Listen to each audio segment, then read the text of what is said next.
meeting of, of the Finance and Personnel Committee of Richland County to order. Mr. Kalish, would you take the roll, please? Carroll. Brewer. Here. Luck.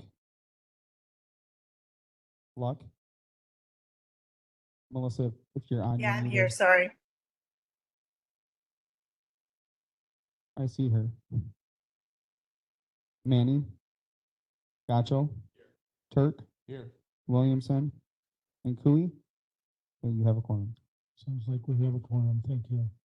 Was there proof of notification for this meeting? Yes, Mr. Chair, the meeting was properly noticed. All right. Please review the agenda before you. There are 18 points. I would entertain a motion for approval. Mr. Manning, second by Mr. Cooey. All those in favor signify by saying aye. Aye. Opposed? Aye. We have an agenda. Approval of the August 2nd minutes, unless those were published, unless I hear a mention that you want to change them or correct them in any way. I'm going to declare them approved as published. August 2nd minutes. Yes, we just did that. Public comment. Public, where's my public? Hi, Carol. Good to see you. Reports, Southwest Wisconsin Regional Planning Commission. And Mr. Troy Maggie is here from the Southwest Regional Planning Commission. Appreciate time on your agenda. We at Regional Planning try to get ahead of our counties once a year and provide an update. And so I was able to distribute in advance kind of a written summary return on investment of the last couple of years' work. And I'm happy to speak in detail on any of that if you read through it and have questions or thoughts. For just a few minutes, if I may, I was going to kind of hit the highlights. Please do. Yeah. So just as a recap, at Regional Planning, we serve 5 counties. Grant, Greene, Iowa, Lafayette, and Richland. We answer to a board of 15, 3 from each county. Our Richland County commissioners are Melissa Luck. By statute, it's always the county board chair, Marty Brewer, and then Ray Schmitz from town here, a farmer south of us here in Richland Center. Our Regional Planning Commission chair is Bob Keeney from Grant County. The summary sheet there, I always try to let our counties know how we fit into the big picture. You don't need us to do what you can do. We're not always the person you should call if a consultant has higher expertise or a cheaper dollar. So we kind of triangulate and make sure that we are maximizing your investment in us. We get about $17,900 from Richland County. The county contributions from all our counties make up about 15 to 18% of our budget. So we pursue other revenue streams, fee for service and grants and so forth. We cost Richland County about $1 a person.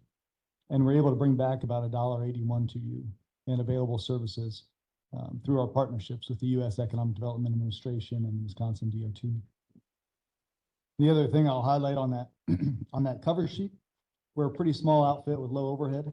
We pay ourselves, our folks, as competitive with the market as we can, but we don't have 17 mid-level managers and 15 offices and overhead, which a bigger firm needs. So that helps us keep a billable rate a lot lower for you all here locally, as well as that local responsiveness to your government. So we look at our work in kind of 3 categories. One is capacity building. Every city and village we serve is struggling with capacity. So we try to look at our work and figure out how we can add or complement through additional resources or funding. For instance, you will be adopting here in the coming months, if you haven't already, a county transit plan. We're working with Roxanne Gerber at your ADRC. These are 5-year plans that enable the county to get transit funding for operations and vehicles if they choose. That's something we work across 5 counties. It's a substantial investment in our hours, so we can use our DOT funding for that.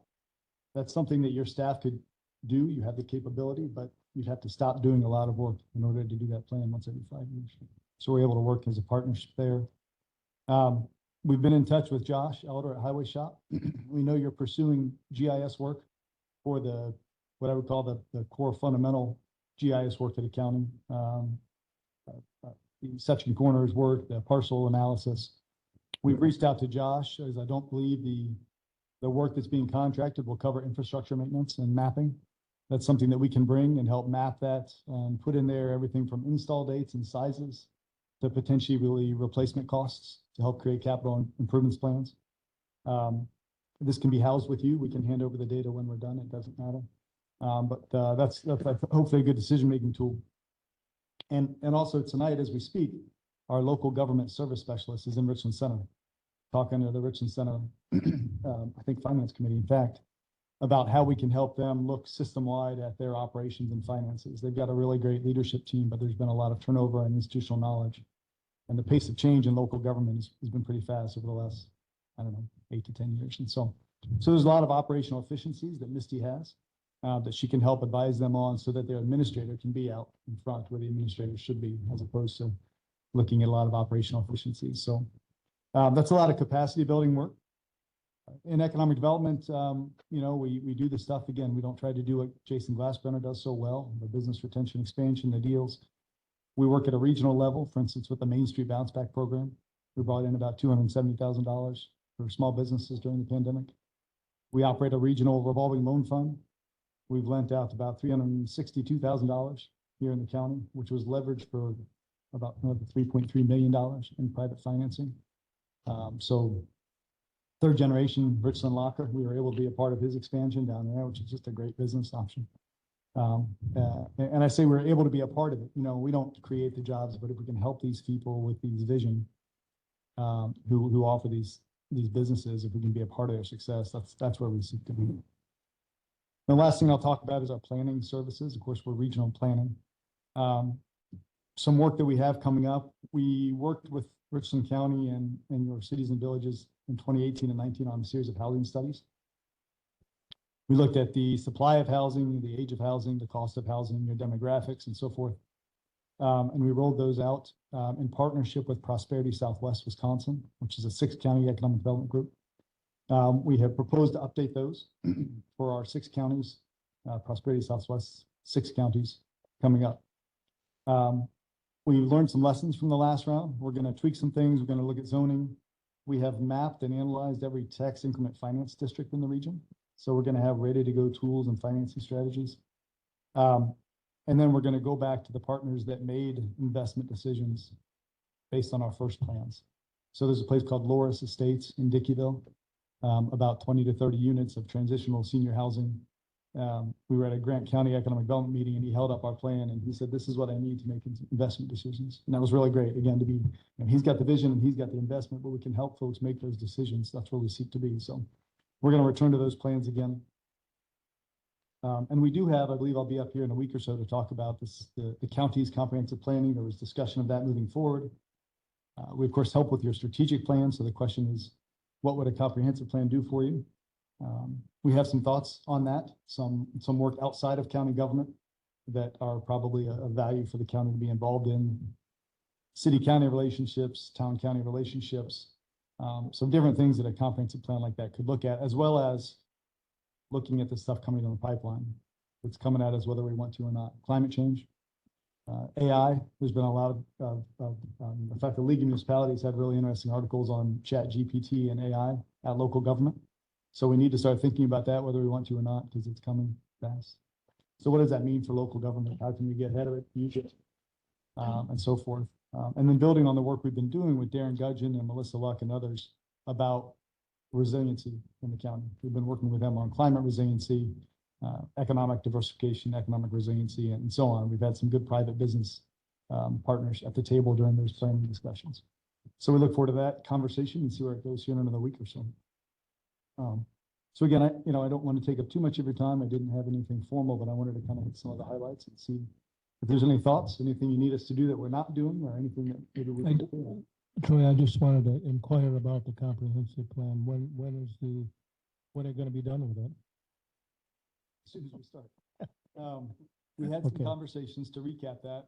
I believe it was Sean Murphy Lopez leading that. put out an RFP and we responded. And again, we offered some thoughts so that we're not creating paper. You have a strategic plan, which you all adopted. We helped you with that. So we offered some thoughts on how this would be something different, right? The meeting is Thursday, next Thursday, I believe. I'd have to look at my calendar. Well, I had a hold on my calendar for a planning and strategy meeting coming up. It's up this Thursday. Okay. I saw the agenda, but I didn't see this on it, so we'll take a look at it. The comprehensive plan is statutorily required, so. Yep, it is. And it's primarily tied to land use. So if you do any rezoning, those rezones, those land use decisions should be consistent with the comprehensive plan. Yeah, and that's something we talked about. That's obviously a point of conversation with the townships that don't do their own zoning. I think you have 2 towns that do their own zoning. I will be visiting whole issue of zoning in the next few months, so. Okay, any questions for Mr. Nagy? Any comments? No? Well, send him back to Platteville then. Thank you, Fred. Yeah, well, I appreciate your time on the agenda. We'll enter the financial segment of the agenda.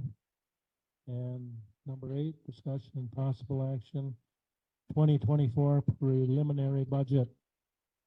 I'll call on Acting Administrator Holcomer and Administrator Ash. Okay, so for those of you that are in the room, I provided a paper handout just because sometimes it's a little bit easier. Otherwise, it is in your packets for everyone online. Derek, John, and I. Derek and John started the process before I was here, putting out budget guidance to all department heads and expectations, parameters.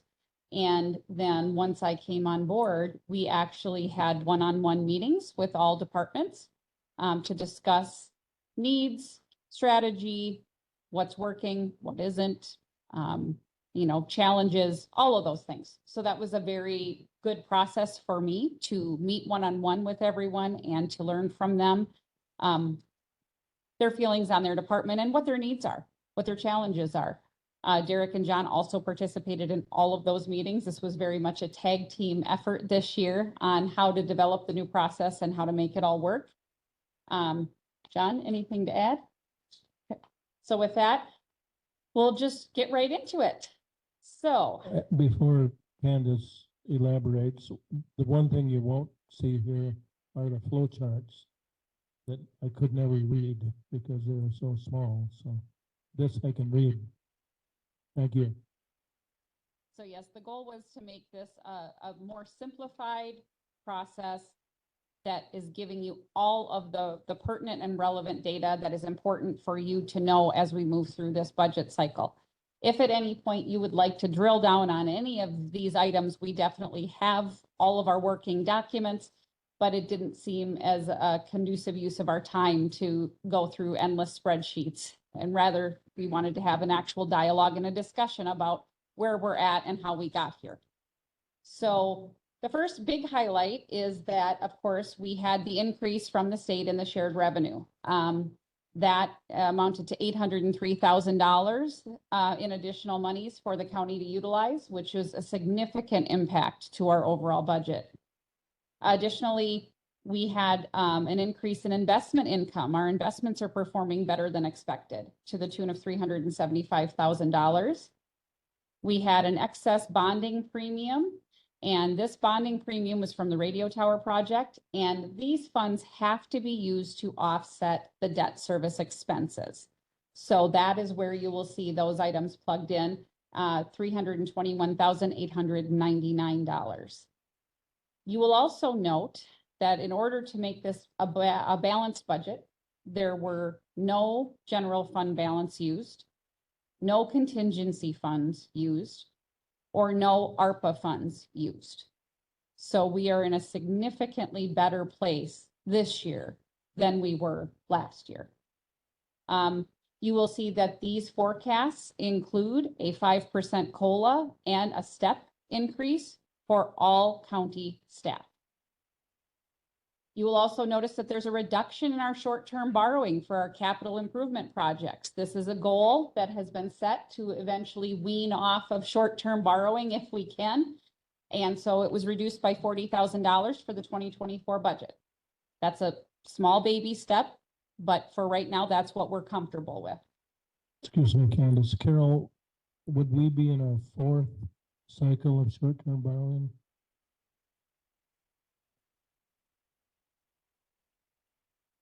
Yeah, I think. So this would be four. And then additionally, you will notice that this includes a 13% increase for health insurance. The state confused pretty much everybody this year by releasing a statement saying that the preliminary increases were about 6.8%. And then about a month later came out saying the average increase was going to be 14.6%, which was vastly different than what anyone anticipated. Thankfully, we had budgeted at the 13% level and hadn't walked it all the way back yet. But this includes a 13% because we do not have that final number yet. And we will not have it until approximately September 10th. At that point, we can adjust up or down depending on what it is that we actually see in those final numbers. On the next slide, you'll see the 2024 preliminary revenues. So you can see taxes, 1.6, the tax levy, 10.826, 65723. Intergovernmental revenues, 7.755, 62592. Regulation and compliance, 94,600. Public charges for service, $16,130,413. Other general revenues, about 2.1, excuse me. Commercial revenues, about 454,000, and highway, 3.981, close to 4 million, for a total of $42,996. $42,996,843.68 as our total preliminary revenues. On the next slide, I thought it was important, Derek and I talked about this at length, that everyone understand what is in each of those prior categories so that you know what you're looking at when you're looking at that total. So taxes are our sales taxes, our interest of taxes, and our forest money. Tax levy is the funding gap between revenues and expenditures. Intergovernmental is our state aid dollar. Regulation and compliance, fines, forfeitures, and various fees. Public charges for service, departmental fees charged within the county. So this is HHS, Pine Valley, Sheriff. Other general revenues, various non-departmental fees. Commercial revenues, investment income from the general fund, judgments, circuit court, and then highway, transportation aid, operational monies, town and bridge, 50/50 cost share, wheelage tax, and state maintenance agreements. And just to note, this is a broad summary, right? We're going away from the 500 line Excel spreadsheet. So we tried to kind of pluck out the biggest ones that have the largest numbers and that may be ones people ask about. So it's certainly not exhaustive, right? It's just a nice overarching summary. And so the next document that you'll see is just a pie chart that shows exactly where those dollars are being spent. So the red, you'll see one of the largest is public charges for service, or I'm sorry, where the dollars are coming in from. And then it goes all the way down to the smallest amount. So that's just an illustration of where things are at as you look at our revenues as a pie as a whole. So on the next slide is our 2024 proposed expenses. And again, it's really important to note on the next page are the definitions. So you will see what is included in each of those categories. So general government, you'll see is 3 million. Public safety is about 5.4 million. Health and social services, that's one that people get hung up on a lot. So I wanted to be very clear. That is Pine Valley, all departments of health and human services, child support, and veterans. So that can be a bit misleading. So I just wanted everyone to be absolutely clear that this encompasses many of our largest departments in the county. And then we have transportation, highways to the tune of 5.6 million, culture 422,000, public areas 623,000, special education, natural resources, county planning, county development, our debt service, which in totals 3.825 million, capital projects about $1.5 million, for a total spend of 42,996,843.68, which you will note is balanced. So at this point, we have our expenditures and our revenues are completely offsetting. Any questions? Up now, I have a question, okay, Melissa. So Does then this budget, that'll be the definitions that I talked about. And the slide after that is, again, the bulk of where are our expenditures coming from. So as you'll see, health and social services, which makes sense. Transportation is significant, and the sheriff's department, those things, those are significant expenses for 2024. In the next slide, we have our debt service summary. So on the graph at the left shows the outstanding principal only of our debt as it sits now. 485,000 and 1.345 million were both from debt consolidation that was done a few years back. We have promissory notes for capital improvement projects, 2.1 million. We have Pine Valley bonds to the tune of 8.5 million and 7.5 million roughly. And then we have the new radio tower project, which is 8.1 million, for a total of $28,090,000. So our debt summary in the remainder of principal only is listed at the top on the right. So our general debt is 3.965 million. Pine Valley is $16,025,000. The radio tower is 8.1, and our short-term borrowing is $1.010 million. The debt payments that we will have this year to satisfy those requirements, general is $937,515. Pine Valley, $1.476,200. Radio tower, $388,842.36. And our short-term borrowing will be $1,022,000. So next, we're going to go into the summary of levy by department. And this will just give you an idea of the amount of levy that was allocated to a specific department for 2023, what is being allocated for 2024, if that levy is up or down, and if so, how much, and the percentage of the total levy for 2024 that will be utilized for that department.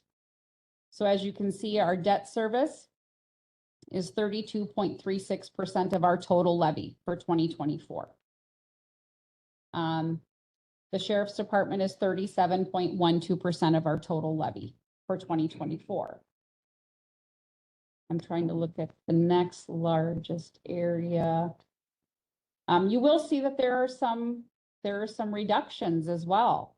Child support, their levy is down from 64,000 to 31,000. So that is a decrease of $33,735.13. You will see that our debt service is down 23,000. Economic development, obviously with that position going to the city, that's down. I'd like to highlight Trish and Health and Human Services. They're down $74,000 in their total levy, which is significant. Land conservation is down about $14,000 because of staffing changes. Register of Deeds is down because we are implementing a new program and that will increase revenue. So that is also a reduction in tax levy dollars that are being utilized. So all in all, our total is difference in the two is $298,625.67. So I think our departments did an outstanding job overall from 2023 to 2024. Candace, what actually is animal control? What does that consist of? Dog licenses? Yeah, it's Fund 81. It's the, the dog catcher, and then, dog license fees and things like that. Yep. We do. Well, GDL, yes. it's the money we give to people to take care of the animals.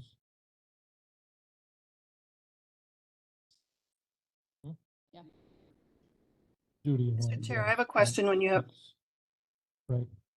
So any other questions on that slide? That is a lot of information. Derek and I kind of played with the best way to show that information, but honestly, it's just one you have to kind of go line by line and read through. But Mr. Chair, can again, you our hear us department online? heads really did an outstanding job. Administrator Pesh. Just one quick note, this is only levy dollars. This does not reflect overall budgets of the departments, correct? Absolutely correct. So just, yeah, this is just if we were to take that whole levy and try to represent that departmentally. So, there's a little bit of flexibility in here in how you interpret, that information too. So just, we did the best we could to combine it with some, as close as we could get. So yes. I was just gonna, Mr. Carroll, go ahead. I was wondering if you could comment on the UW Richland outlay. How, is that just a roll of the dice, or do we have some reason to think it might be that? Okay. The 80,000? Well, at this point, we know that $40,000, which we had allocated each year, was woefully under budget. And so we doubled that in anticipation that we would at least need that much money. And there are other pots of money that we can draw from. Once we have a more firm idea of what we're going to be looking at with the campus, because it is such an unknown, it was kind of all right, we're going to start here knowing we have these other dollars available, and we can always add money in if we need to and balance it. Mr. Hoffman, you have any comment? Just a couple of things to add from what Candace said. I really like the budget because it's responsible and there's no gimmicks in it whatsoever. It's not looking at it just this year, and we're going to worry about next year and 5 years, down the road later on. It's a very responsible budget. But on this sheet on the page that Candace is just talking about, the 2024 levy by department, the preliminary summary. So in some of those areas, it's because of increased revenue. So like in child support, if they do a better job in collections and get more money, they're incentivized to do that. Human services, it's because Tricia's made a number of changes there. But I wanted to make the point that all of this has been done without reducing one single position, except for the 2 positions in food service on campus. Otherwise, there's no one that's losing any positions due to this budget. Mr. Chair, I have a question. Yes, go ahead, Ms. Luck.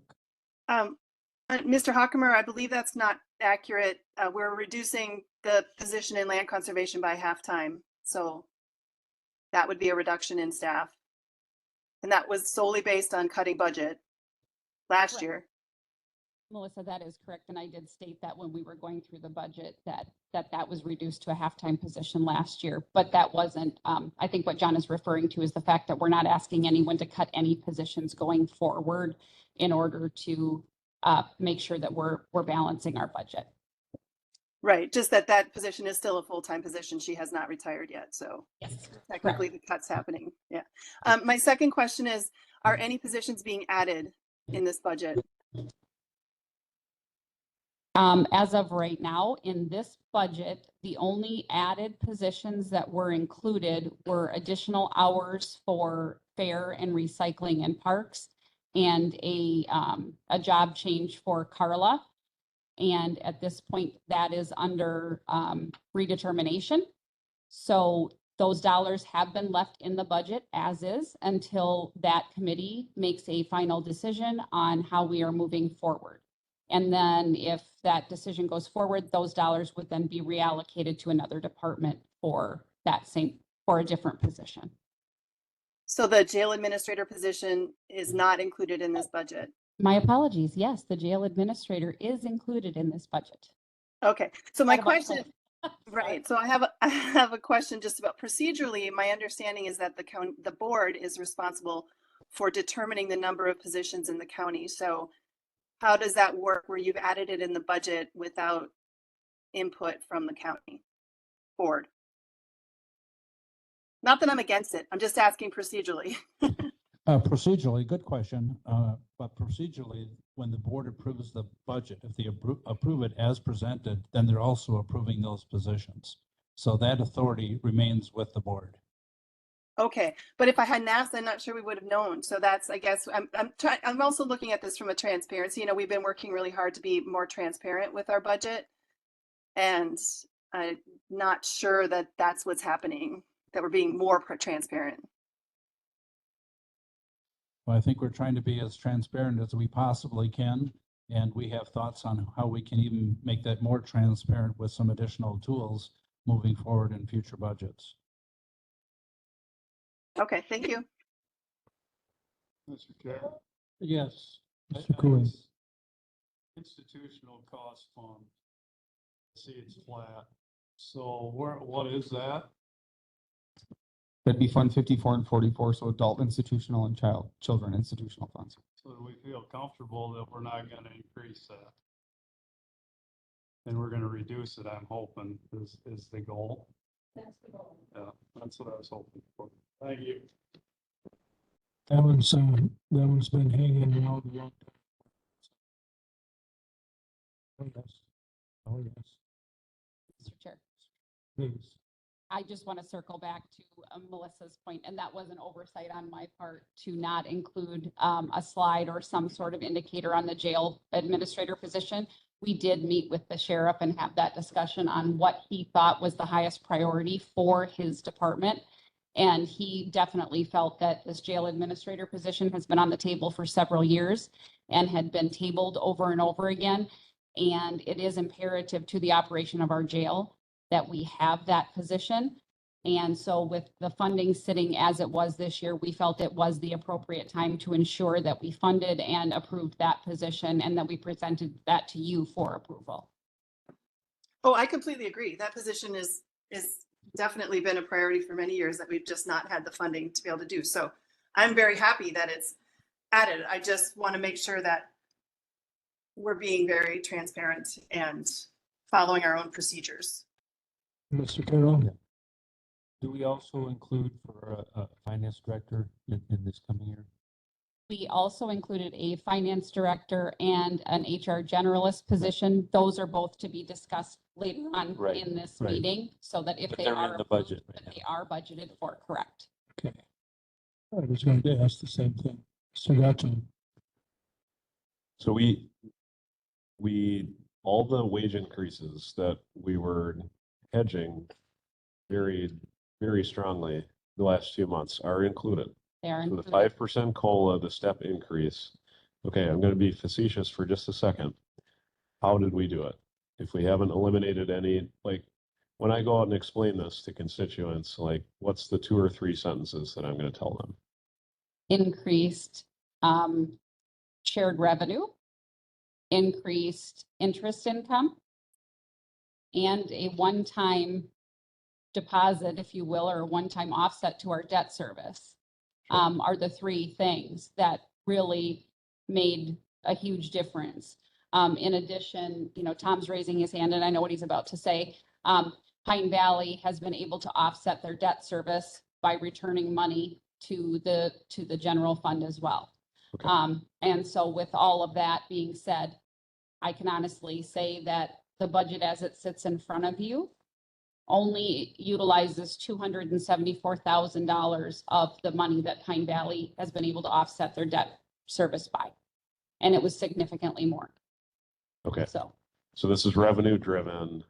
We have some not insignificant, I don't call them cuts, but reduction in levy usage, let's say by department. But that really is not getting, I mean, that's it's significant, but it's not getting us to the finish line like the increased revenue did. Is Right. it? Okay. Without the increase in revenue sharing, we would be in dire straits, but that's not easy, that's not free money, doesn't mean we can put another 9 holes and buy a golf course, you know, we can't do that. We don't want to do that. What it means is that we can balance our budget without utilizing general funds, we thought we were gonna have to plug the budget with ARPA funds. Now we don't have to do that, and we can look at other uses for those funds, which I'll ask Candace and John perhaps to comment on use of ARPA. So there are several opportunities. As of right now, there are many items that were kind of listed out as potential allocations for our ARPA dollars.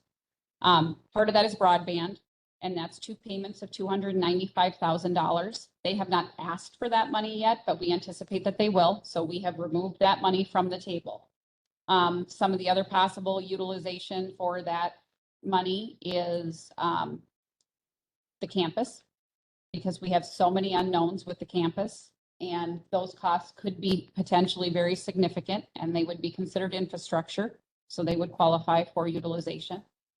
The other thing that we know we need desperately is finance software and HR software. Those are 2 other potential uses that would benefit everyone county-wide, not just one department. And it would increase our efficiency and our effectiveness in our organization as a whole. The one thing we learned this year through this budget process is it is so difficult to gather the information we need to create an accurate budget, because everyone is on their own program. And the 400, God bless it, it is a machine and it is accurate, but it is not user-friendly. And it makes everything extremely difficult. And so if we could utilize some of those dollars to bring our functionality up to date, that would be a very, very strong benefit overall to the county. I'm trying to think, Derek, what else was on that list? Well, there were quite a few things. So the campus was one of the bigger ones. New software and general systems. We'll just say county systems that can do exactly what Candace said was another one of the big ticket items. I mean, there were lots of things, but those were the biggest ones that took up the bulk of the wish list, as you call it, because one side of the Excel spreadsheet was the wish list. The other side is what you folks actually approved as the approved ARPA spending plan that we just actually, we reworked that not so long ago last spring. So also to note that, those allocations stand as they are. So should we decide to move those pots of money around, we'll have to do some work to make sure that if we're reallocating things, that there's items not processed too. So that would be further discussions to have, but. And those are discussions that we're going to need to have as we go further along in this process and tighten everything down with the budget, because there are some additional, there's always little tweaks and little changes before the final budget comes through. So once we do that, once we really know what those numbers look like, then that's another discussion to be had as to what direction you all would have as to how those dollars should be spent and what should be held over. One of the things that I have talked about with John and Candace as well is using, now that we don't have a lot of wiggle room, but not every dollar is committed beyond what you see here. In other words, maybe we'll be able to set aside some funds designated for the new jail or the new courthouse, or actually start planning in the future. Capital improvement is one of the areas that we've talked about, putting some money in capital improvement, putting some more money into the general fund. Another item that I know has been a significant topic is a comp and class study. And with the dollars as they sit now, that may actually be a possibility for the first time, and implementation may be possible with those dollars. So there's a lot of possibility here.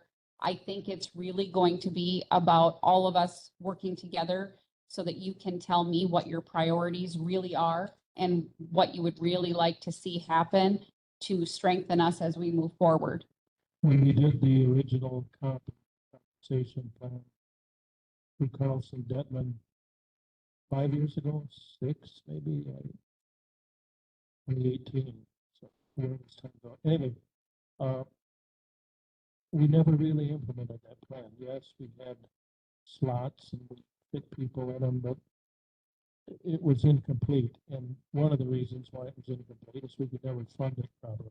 So it's time to look at the whole thing again. And we kept talking about, well, we got to bring people up to market. Well, what we know that we haven't brought people up to market, and for that reason, I always told Jeanette, I hate this plan because it's incomplete. It's not valid. So hopefully we can actually do something. And just to illustrate a little bit, I asked Tammy Hendrickson to run a report of year-to-date turnover yesterday because she said that she's been noticing an uptick, and that's not good for us. That's dollars and knowledge that walk out the door every single time. Our total so far this year is 95 people. Now, in an organization of our size, that is extremely alarming. Now, some of that is somebody who worked for a week or 2 weeks or 2 days and walked out the door. But some of that are people that have been here 4, 5, 6 years and they found a better opportunity somewhere else. And so again, we really need to be looking at how we attract and retain our people so that we don't have that hemorrhage of dollars walking out the door on a constant basis. Mr. Shared revenue, that's something we can expect year after year without a one shot deal. That is a year after year. And the intent as of now is for it to rise with inflation, with CPI, correct? With the sales tax, yes, that's what it is. But, again, as always, the state can claw that back at any time.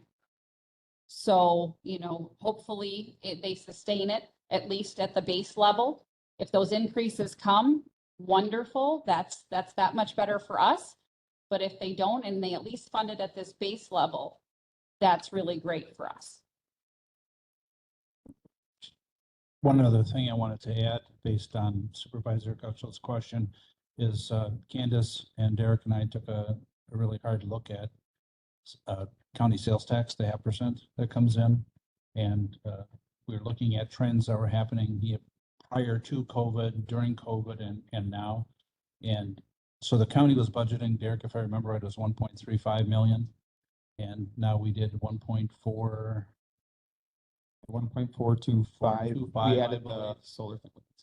Yeah, and it's still, we still feel very comfortable with that. It's been the last couple of years, or 2 years ago was 1.48, last year was 1.5. And this year, after 8 months, we're $47,000 ahead of where we were a year ago. So we still feel very good about where we are with utilizing county sales tax dollars, that we didn't over budget for that revenue. So this will be the budget presented at the September board meeting. Be asking the board,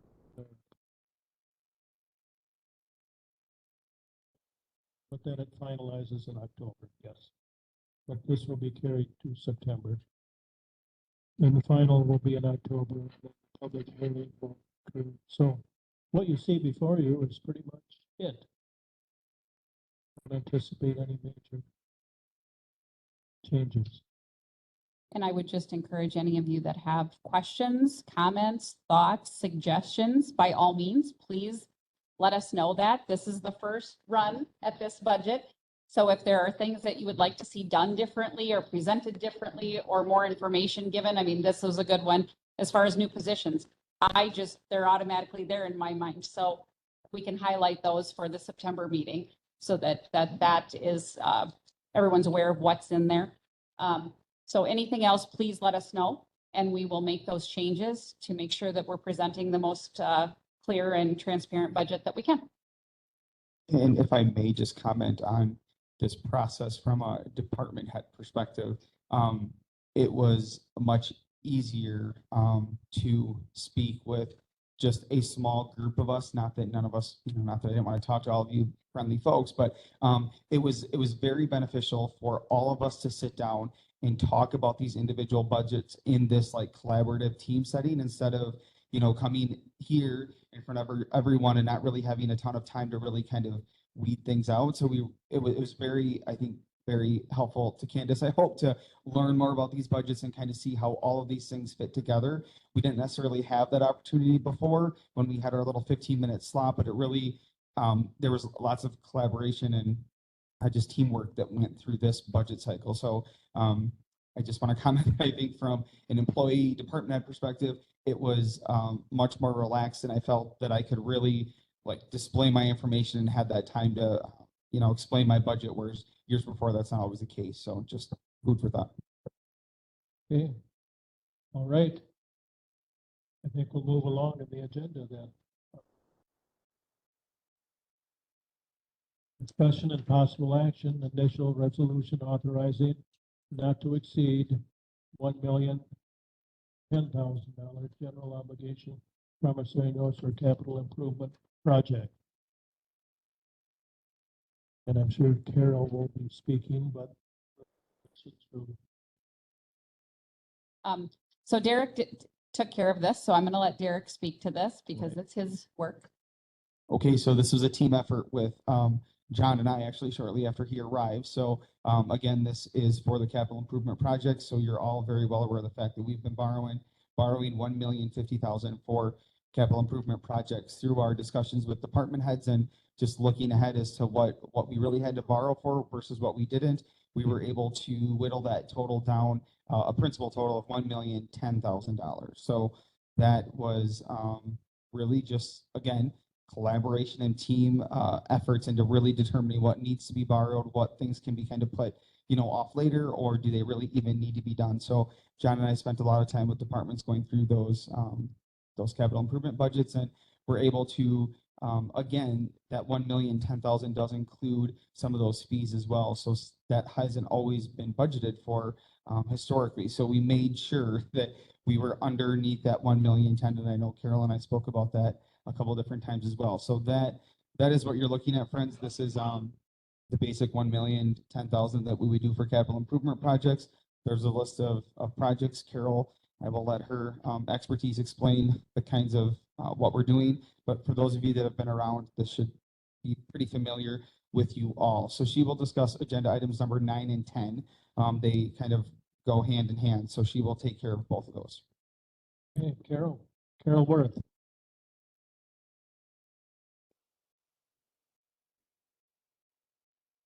I'm going to be reviewing information that I believe is in your packet.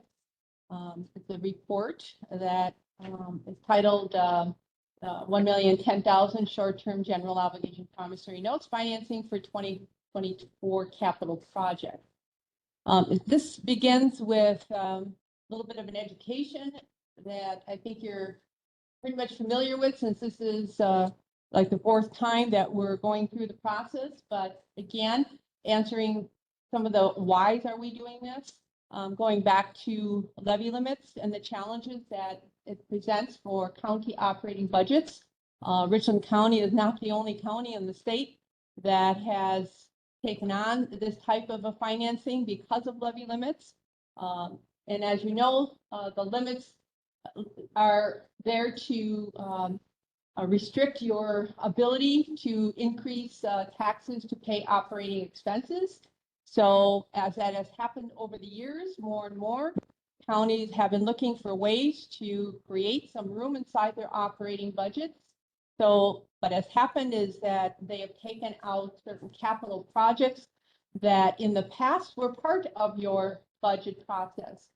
But by taking out those capital projects and borrowing for them on a very short-term basis, and short-term meaning just a couple of months, creates debt And the payment of debt as a property tax levy is outside of levy limits. So therefore, we create a dollar amount that we're borrowing for. That dollar amount will fund capital projects. The repayment of that dollar amount and the interest, it is a borrowing, is going to be outstanding for approximately 3.5 months. At that time, it will be paid back as taxes are collected. And that tax, again, is outside of levy limits. Okay, so that's really just a summary of the process and why the county has taken on that process in the past, and it's continuing through this year. We've identified the list of projects, capital projects that's shown at the bottom of page 1 by department and estimated dollar amount. So the reason for creating the project, not only to identify the wishes of the county, but also to provide this to the bond attorneys, which is Quarles and Brady, for the purpose of writing the language for the initial resolution that the county board must take action on to start the process. Okay, so that's what is covered on the first page. The second page also reminds you that the short-term borrowing cannot provide funds for operating expenses, okay? This is limited to capital projects. So if there are shortfalls in the operating budget part of this process, that cannot be remedied with doing this short-term borrowing. The borrowing assumptions themselves is, as I mentioned, for funding these projects, and the timeline associated with the borrowing will be for us to prepare the county to enter the municipal bond market for the purpose of soliciting bids from underwriters for the $1,010,000. When we receive the bid, the interest rate, the final interest rate, that will come back to the county in the form of an award resolution listing that final interest rate, and that will occur at your October county board meeting.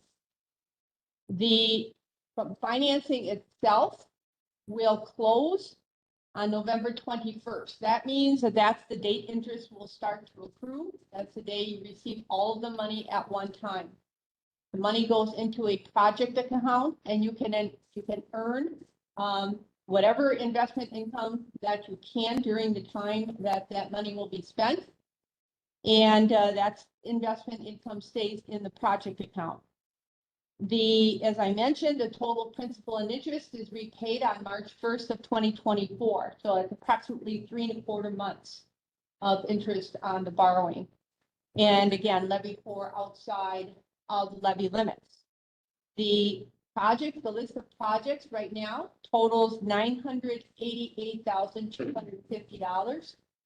There are approximately $21,750 in expenses associated with the issuance. And the reason I say approximate is because the underwriter will have expenses for selling the bonds, and we won't know what that final number is until we receive the bids in October. In the past, when we did this type of financing, they were considered a taxable note. That means that the investors who bought these notes were able to receive an interest rate that was considered to be taxable to them if they had to report that on their individual tax returns. This financing is going to be considered tax exempt. The reason is that the municipal bond market has changed significantly in the past year. Interest rates have risen much higher than they were last year. So now the difference between a taxable and a tax exempt is somewhere between 1.5% to 2% higher. So in order to keep down that cost, we're going with a tax exempt. In the past, that difference between taxable and tax exempt was negligible. So it made sense to go the taxable route. You also will have a time limit on how fast you must spend the money, and that will be 18 months. because it's tax exempt money.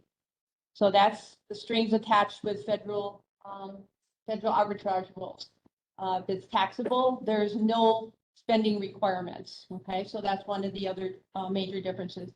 Because they are such short-term notes, we will not be applying to Moody's for a bond rating. We did apply to Moody's for your last project, the radio tower project. That's when the county received the upgrade to the A1. So the notes will be sold as non-rated, but with an underlying Moody's A1 on the long term. So of course, that makes a difference in terms of how the bids will come in. Okay, so you will get credit for them, even though these will not, for that A1 rating, even though we're not getting these notes rated. You would not be able to recoup the cost of a rating for that short term. So the repayment schedule right now, again, working with estimated rates, we're using a 4.5% interest rate on this borrowing. And the 4.5% interest rate generates an interest amount of $12,625.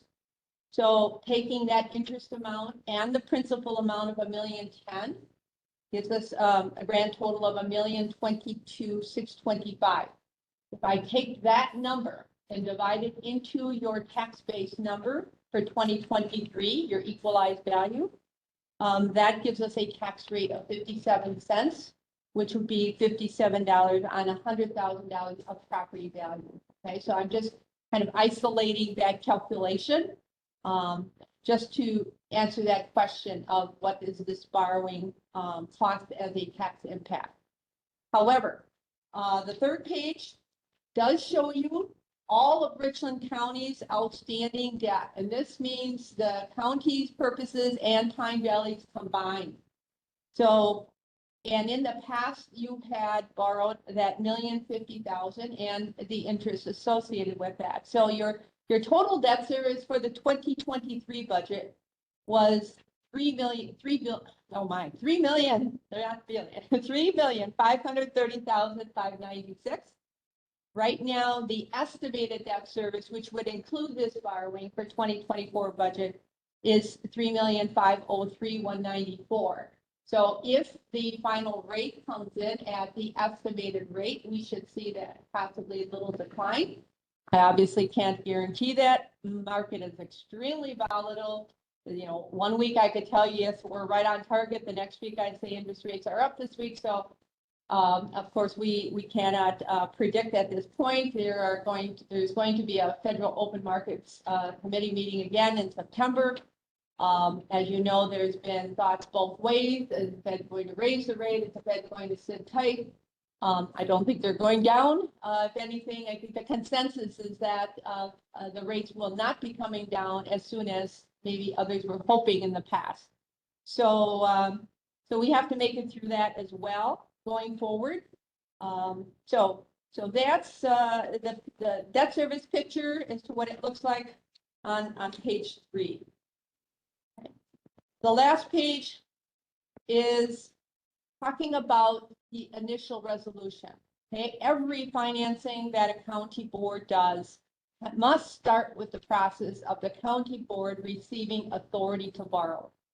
And that process starts with the adoption of what's called an initial resolution.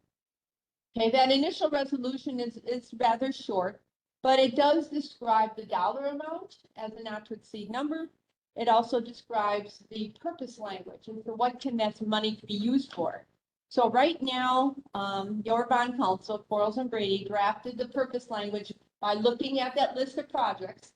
And what they are saying is that it's for financing 2024 capital improvement projects, including improvements to county facilities and acquiring equipment, vehicles, and technology for county functions.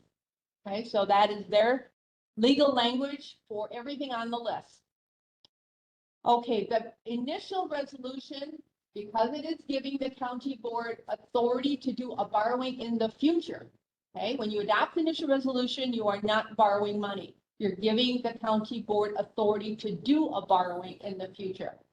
That particular resolution requires a 3/4 vote of the county board members elect. So that will require 16 yes votes in order to pass.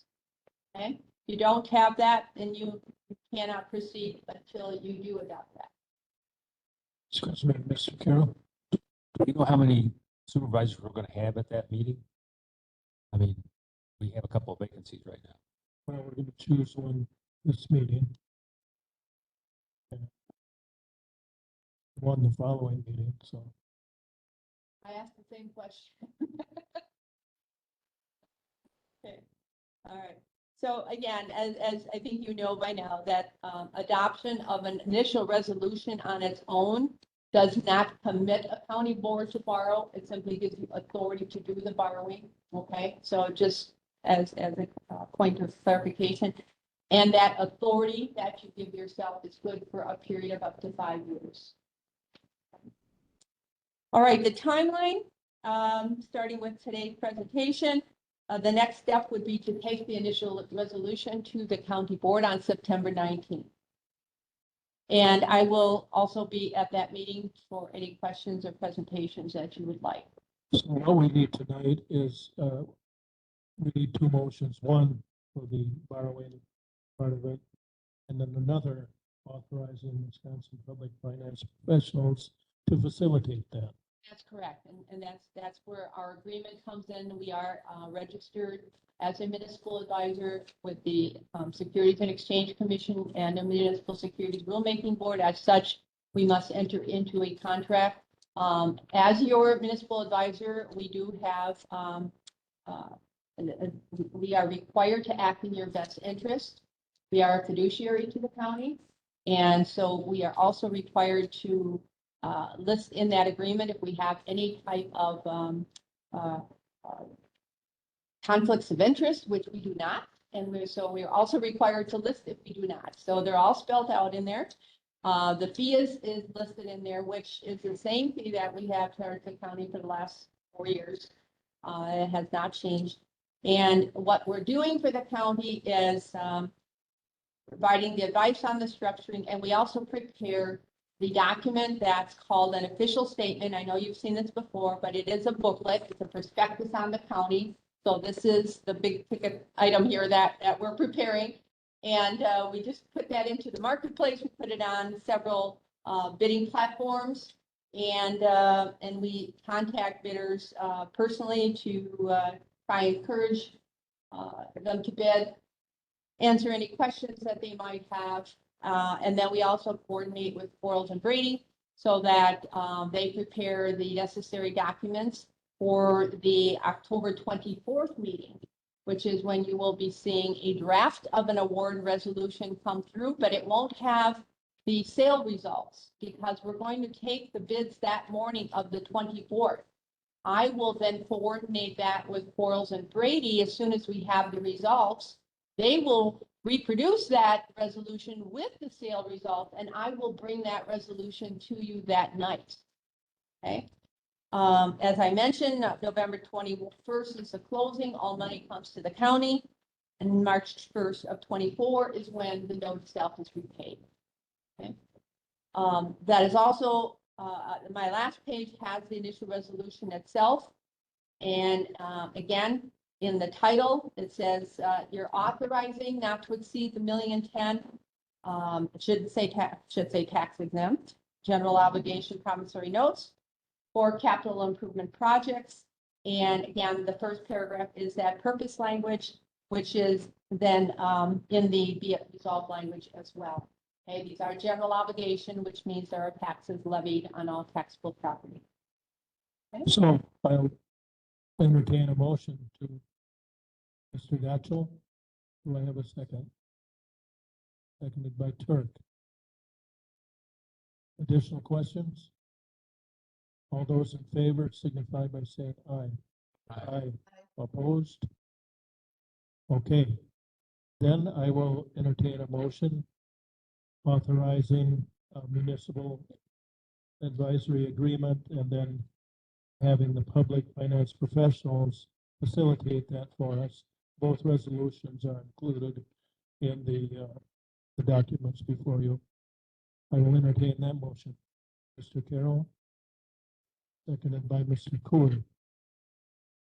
All those, and I've been real satisfied with public professionals' work. They've done wonders for us, so it made us look really good.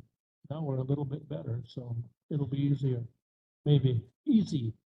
It can be much more attractive now, right? There you go. I like that. All those in favor signify by saying aye. Aye. Opposed? Okay. All things will be forwarded. Thank you, Carol. Drive carefully. Shop with you. Okay.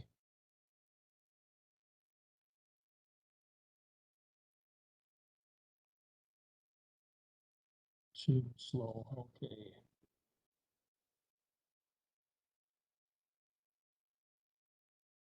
Discussion and possible action. Approval of a fee increase for marriage licenses and waivers.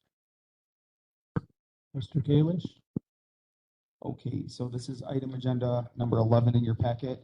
And basically, Richland County currently charges $50 for each marriage license and $5 for each waiver if you want to waive the statutory 3-day waiting period. From what I can tell in records, the last time these fees have remained the same since 1993, while costs to provide the statutory service in terms of staff time and supplies has increased over the years. So a recent survey of marriage licenses and the waiver fees noted that comparable counties charge an average, and when I say comparable counties, I mean counties that are plus or minus 2,000 population difference from Richland County, right? So those counties that are comparable to us charge an average of $76.15 for each marriage license and $15.38 for each waiver. Again, Richland County is charging $50 and $5. The same survey noted that the average fee statewide, so all counties considered, charge $88.06 and $20 for each waiver. So in either case, our fees from the last time I can tell in any sort of minutes have not been reviewed and or adjusted since 1993. And my proposition would be that we raise those fees to match what our counterparts do in other counties. So I'm proposing a new fee schedule that would increase the marriage license fees from $50 to $75, so a $25 increase, and then a fee increase for waivers from $5 to $15, so a $10 increase. And again, these fees have not been looked at for, you can do the math, from 1993 to 2023. So I think it's time for us to adjust those totals.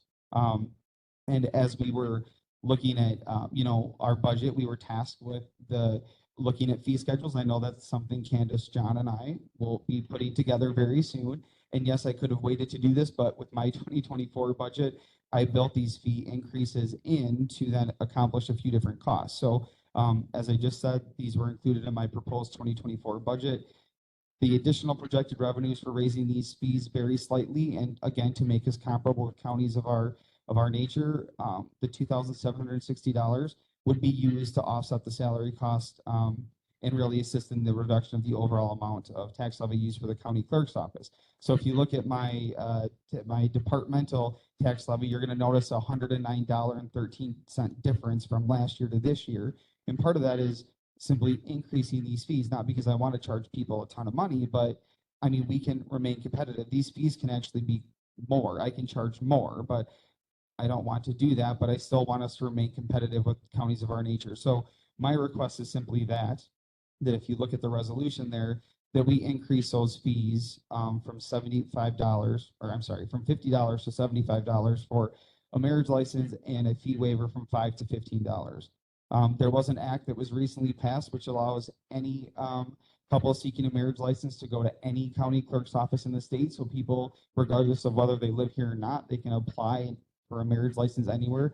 They don't have to come here. But again, if we're going to remain competitive as a county, then I think that it's relevant for us to increase those fees. Right, you've heard the information, Mr. Manning. Motion to approve. Do I have a second?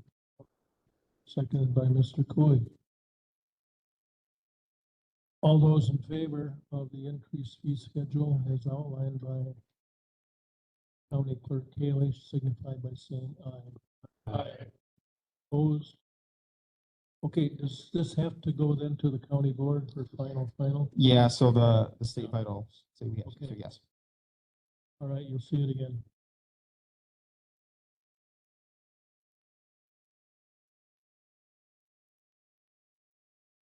discussion and possible action.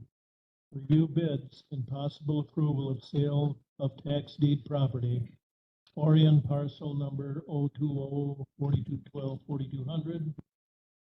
And also, I'm going to list Viola parcel 186-1833-1470, and County Treasurer Even is here to handle those.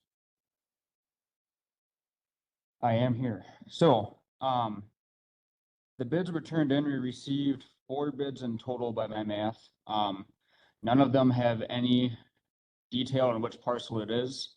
So at this point, I'm just gonna open all 4. I'll sort them into which parcel and we'll approach it at that time, because I have no say in who gets what bid Please proceed. with this.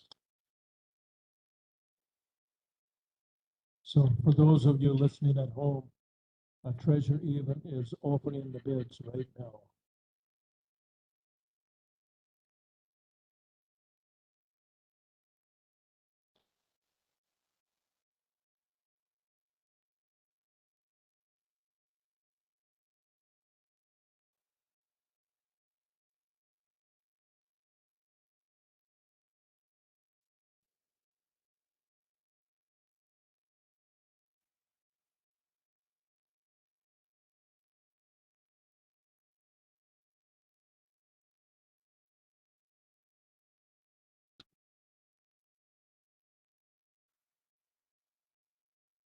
It's exciting stuff.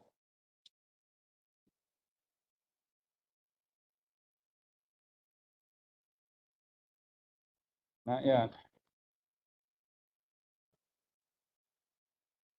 Good knowing y'all.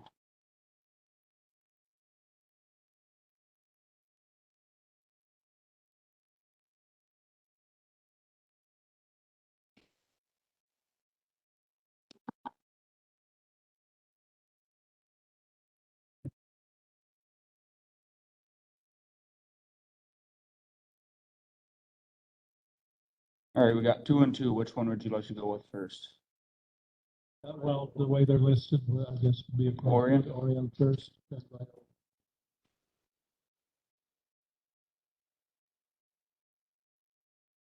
All right, first bid for the parcel in the town of Orion is for $3,101.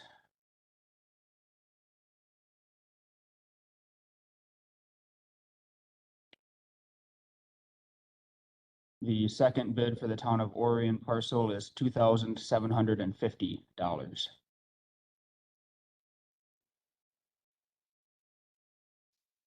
You've heard the bids. Committee, what's your pleasure? Accept the high bid. Thank you, Mr. Gotcho. A motion to accept the higher bid, I'll take it. second by Mr. Williamson. All those in favor signify by saying aye. Aye. Oppose? All right. The high bid is accepted. All right, the high bid of $3,101 is to Aaron Helgerson. And he does have his contact info here, so.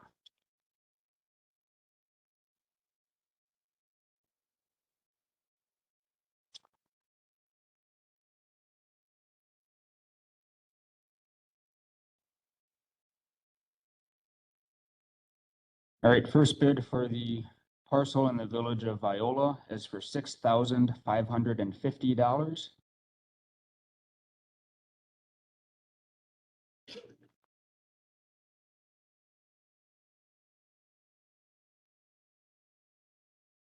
The second bid for the parcel in the village of Viola is for $10,627. You've heard the bids. What's your pleasure? Thank you, Mr. Manning. Do we have a second? Mr. Carroll.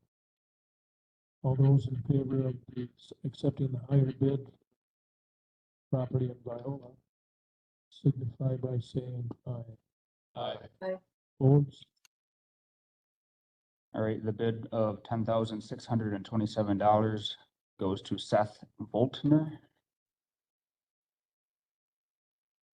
And just out of curiosity, do both bids satisfy the back taxes on those parcels? Correct. So once I go through and finalize our expenses, both of these properties will be due a check back of the excess proceeds. So Thank you for your good work.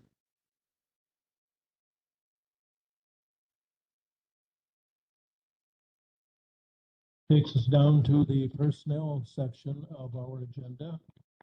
And we have discussion and possible action recognition of board members and county employees. And Mr. Turk, are you handling this? Start off the discussion anyway.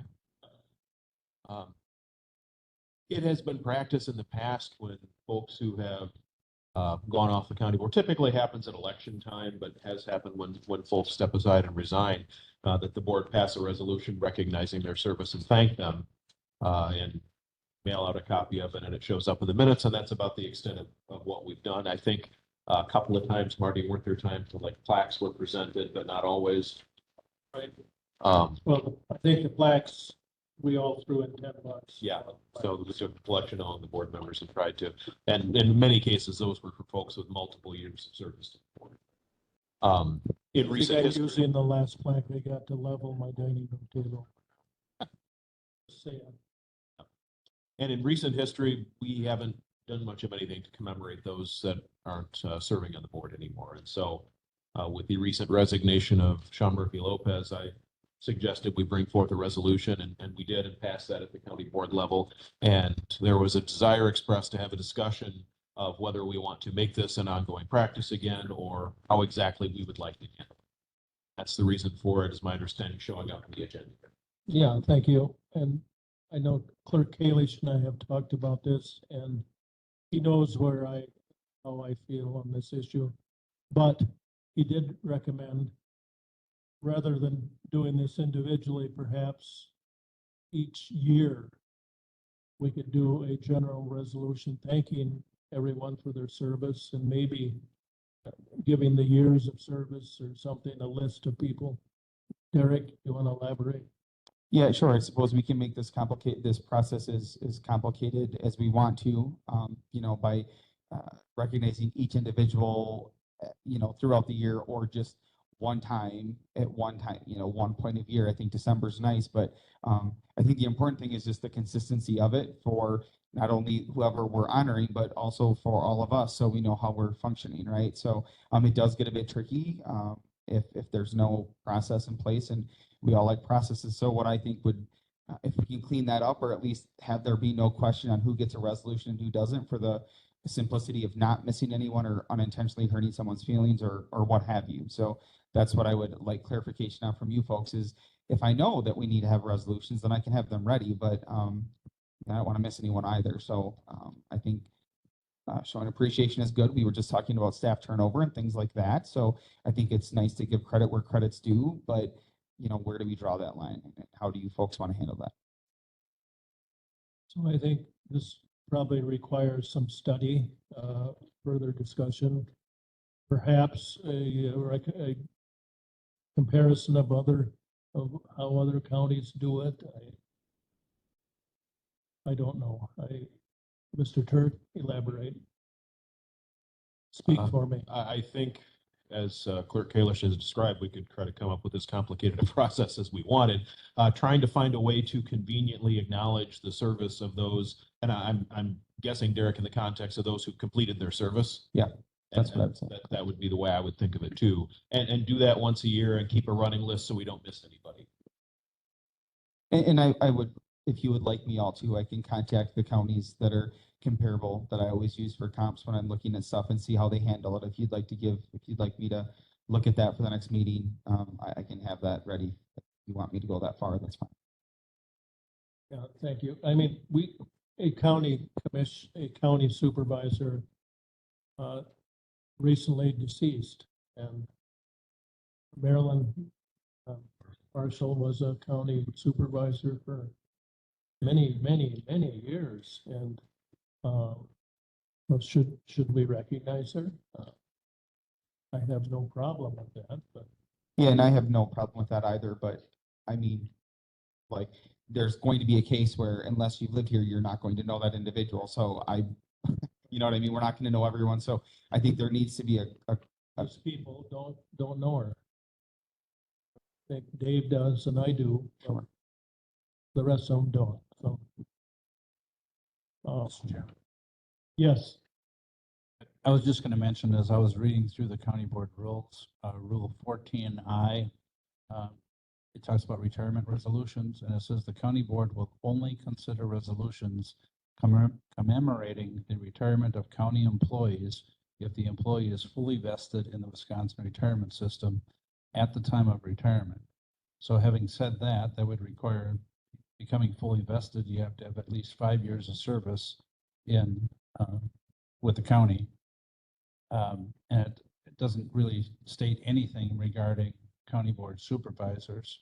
So, I mean, I think we agree, we've talked a little bit about it internally and thinking that just not only taking a look at the retirements and acknowledging employees, but taking a look at all the rules of the county board and then possibly bringing that back to the committee for action. I mean, we could change as one item, but I found other things in here as well that we need to change.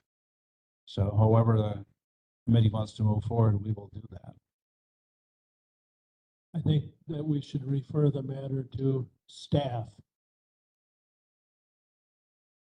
And expect a more enlightenment in the future. I don't think we're ready to take any action tonight on this. But it has come up recently. I will tell you. Okay, and I'll take my plaque out from under my table and dust it off. Okay, I think we don't need to talk about this any longer. Discussion and possible action, approval of finance director position and job description. And then the HR generalist position. We'll take both. Candace Pesh will lead the discussion. Okay, so prior to my starting, and through the strategic planning process, two of the items that were identified were both a finance director and an HR director. Since my hire, I've talked with many people and I've said this to the board as a whole, I can handle the HR director type duties. But we really need assistance with the day-to-day functioning of HR. And we need a finance director that is trained in, public finance, and that has the skill set to set up internal controls, financial practices, fiduciary responsibility, all of the things, knowledge of the GASB rules and regulations, all of the things that we really need as an organization to create a stable finance department and financial practices across the board. So what I've attached here is first the Carlson Detman grading for a finance director position. And what I did is I surveyed surrounding counties and I said, can you please send me your job descriptions? And so I compiled a combination of all of the knowledge, skills, and abilities that I thought we would find value in. And once I had done that, I sent that off to Carlson Detman. This position came back at a grade Q, which honestly was a little bit surprising to me. We may or may not be able to get someone at that grade. So the starting salary is $83,803.20. And it tops out at $95,222.40. We won't know until we try. And again, if we go through the wage study process, we may, see a difference in that wage. But as of right now, that's where it would come in at. And I also included the job description as reviewed by Carlson Detman for all of you to see. So for that one, because this position has not been previously approved, we would need approval to create and fill this position. And as I stated earlier, the dollars for this position based on this salary were budgeted for under the administration budget.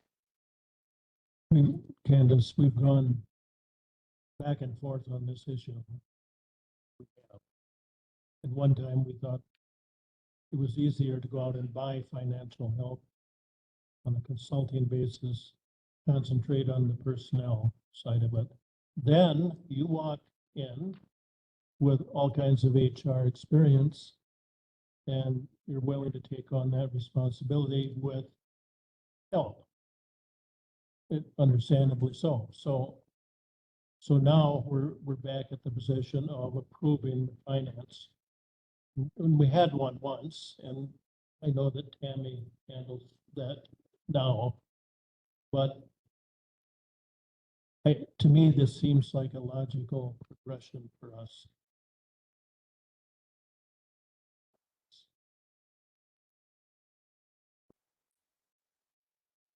Mr. Chair, Yes, sir.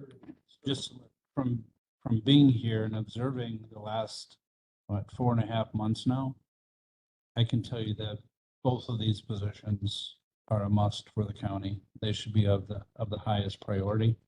I think we're very fortunate, and Candace didn't tell me to say this tonight, but we're very fortunate that we have her here and her willing to take on, the oversight of the HR department with some additional assistance.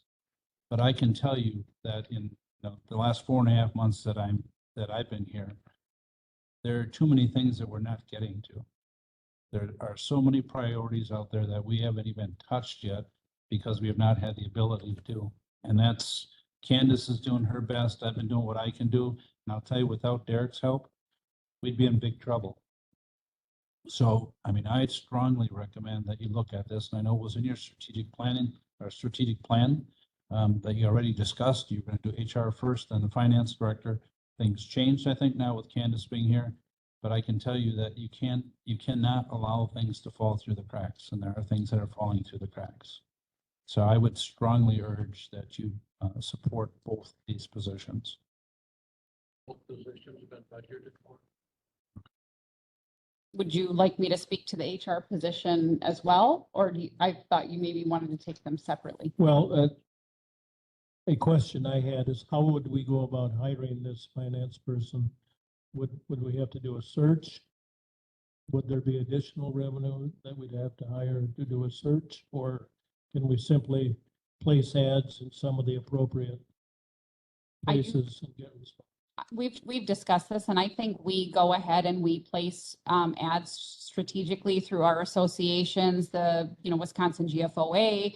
We have places where there's high visibility, and I think we try that first. Plus, we're going to place it on Indeed, which gets high visibility. So I think we try that first before we go the route of engaging some sort of a consultant to do the recruitment. I never say never, but I would like to think that with this wage and in this area, we may get someone who is interested in the position. Well, I'm just thinking our last go around with a consultant was very beneficial, and it got us an administrator, and I think we'd still be fumbling around if we had not decided to go with, give me the name of the firm, John. PAA. Okay. Mr. Holkmer and Mr. Biddle. Yeah, thank you, Mr. Chairman. We had, Candace and I had conversations, and I think, and Derek, you were involved in some of those conversations as well. I personally think that this is worth a shot for you to attempt to do it on your own. You just recently went through this process internally. We could do a lot of those same things with staff that we have here. I definitely think it's worth a shot, and I'll tell you, both of those positions are very difficult. Finance is probably the most difficult of all to fill. But I think you should try it, and then if it doesn't work, you can always go the route of a consultant. But I would suggest that you try it alone first. Okay. Mr. Carroll? Looking through the job description, but in addition to that, I'm trying to understand how some of these current functions are happening now and how do we need to decide how that would be realigned now, or is that going to have to happen later? Well, so we would then create basically a finance department. And so this individual would head up a finance department. And that would encompass, there are various ways to do that. And I think that is something that once that individual was on board, then we could talk through the best way to align and redesign our financial practices. So I don't know that it would work for us to say, this is how we want to do it, because we don't have the input of the experienced individual overall. But it will need to be done. Correct. Gotcha. One of the reasons why I was in favor of this in the past was it kind of forces, getting to your point, it kind of forces some consolidation. We have many different pockets of these functions being handled in different departments today. We were in, this is the best meeting ever. We're not in financial straits anymore, is what I heard. We cut taxes next year. When we were having this conversation, initially, there was an urgency to force that consolidation to happen because we needed to pay for these positions somehow. And it sounds like that isn't going to be urgent anymore. So I guess to Steve's point, or I'll just elaborate a little further, like it would be nice to get a vision for what that consolidation is going to look like. I understand it's going to vary a little bit based on the person, but I think there's a likelihood where we could stall out and hire someone that's not, and we're not going to knock down those silos and gain any efficiency like we were shooting for, I think. Correct. And that will be part of it, is knocking down silos.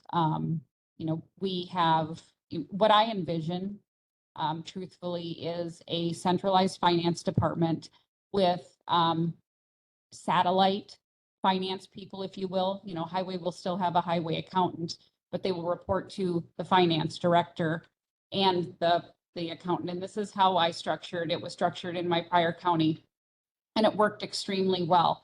But it will also increase collaboration so that we don't have someone using QuickBooks and someone using whatever other software. Right now, we have so many different systems in place. We have so many different things happening, and we need to get everyone on the same page. It's going to have to start with the core finance department, which is the finance director and Tammy, and getting that established.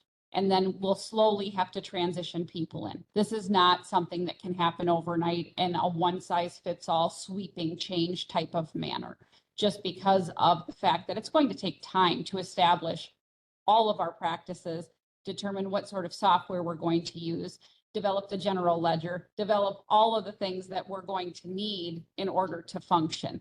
So I feel like it would kind of be a cart before the horse to say, oh, well, long term, we want everyone integrated, but we have to try to pick and choose the best way to do that. And I think a finance person will have that skill set to say, okay, we're going to take the smaller departments first because that makes the most sense. Or, you know what, we're going to start off with one of the tough departments because for whatever reason.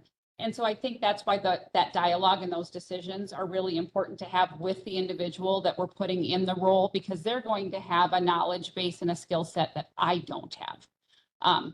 So that's where I'm coming at this from, is to bring somebody on that can build those relationships and then work with each department to determine how we transition. Fair. Well said. For the constituent again, that is going to say, hey, you're adding a finance director. What's the return on investment in 2024 in a sentence or two? Efficiency, tons of efficiency, and I think more effective financial practices. As I said, trying to do the budget this year, to get a simple report to try to figure out, well, was part of the budget, I guess, on how much we were paying for snow plowing countywide. The stack of paper that I got to try to figure that out, and then you had to wade through and you had to try to figure out the vendor names.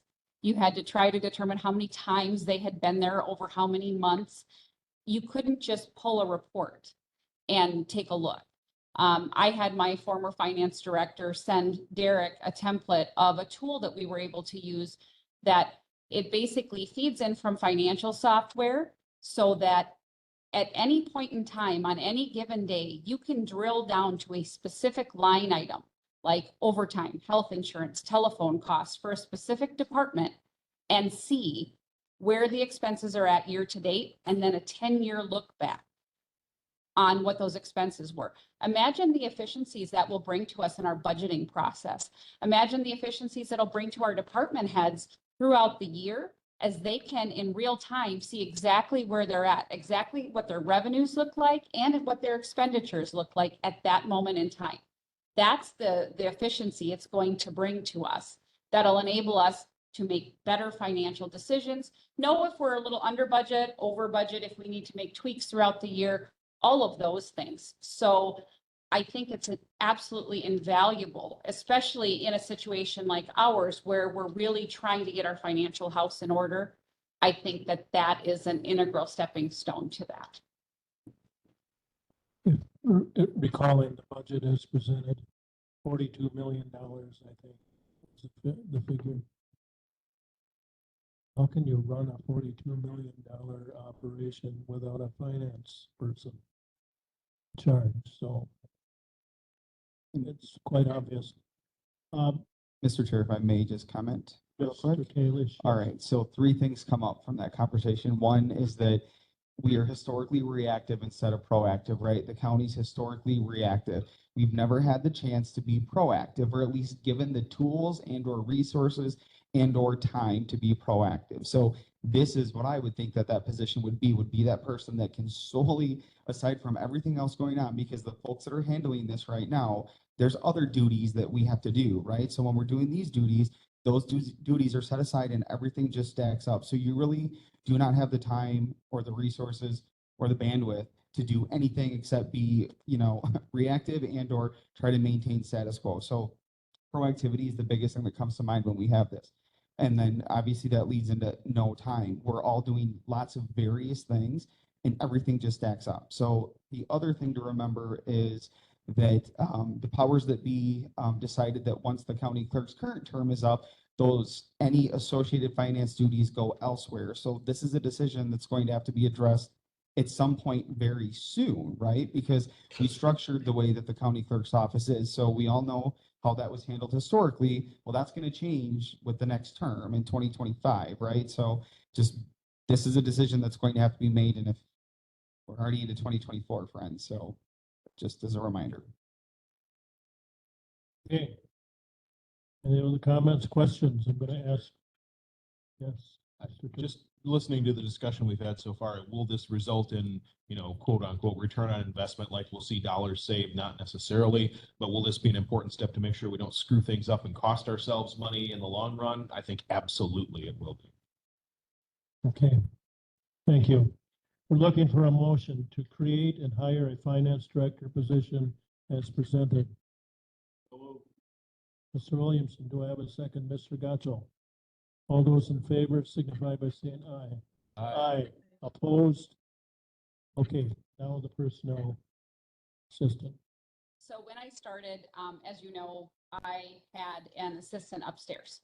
And in the spirit of change and of creating efficiency, one of the first things that I did was give up my assistant, because in evaluating what our needs were as a county, I thought it was far more important to have someone assisting with HR function than for me to have an assistant. Now, there are days where I'm already, Melissa asked me very specifically, she said, "Are you sure about this?" And I said, "I don't know if I am, but I still think it's the best decision." So, so with that, what the county had passed was an HR director job. And at this point, again, I think I can handle the high level decision making, the review of policy, all of those high level and direction type decisions. But we need someone to do the day-to-day work that can assist me with that can assist in drafting items, that can handle going through our personnel files, that can get a HRIS system up and running. So again, we have collaboration and consistency across county departments. We have some departments that already have HR software and some that have none. So again, we need consistency, and there really should be a central repository for a lot of our HR items that we currently don't have, that's housed all over. We don't know how it's being stored. We don't know what hiring practices are being used. There's all sorts of things that truthfully can create significant liability for the county. And so what I have done is I looked through the HR director job description, and then I asked other counties for their HR generalist job descriptions.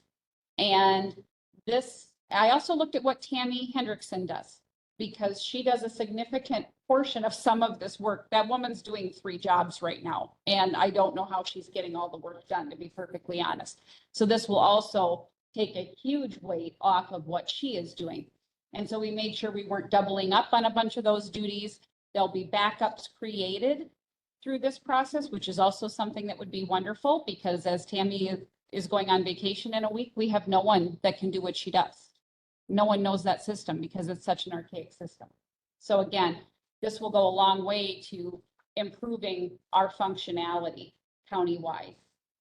And so what I'm asking for here is the approval to create the HR generalist job description. Once that is done and rated by Carlson Detman, I would bring it back then for final approval. Okay, seems pretty reasonable to me. We need a motion. Mr. Carroll, and the second, Mr. Cooey. To create the job description, do the research, bring it back, okay? Correct. And also, I want to just point out that this would eliminate then the HR director position. I don't intend on filling the HR director position as well. Okay. All right, all those in favor, signify by saying aye. Aye. Opposed? Okay, we have a green light on that. And takes us to future agenda items. Anyone? Mr. Chair, I have one. Yes, Melissa? I was just wondering if at the next meeting, we could get an update on the codification of our ordinances. Yes. I can give you an update on that now if you'd like. It's not on the agenda, so I don't think we can talk about it. I don't know. Maybe John can Okay. tell us. All right. All right, we'll add that to the agenda, update on codification. Okay, anything else, Mr. Carroll? Repeat my request for a written report on the tower project. Written report on the tower project.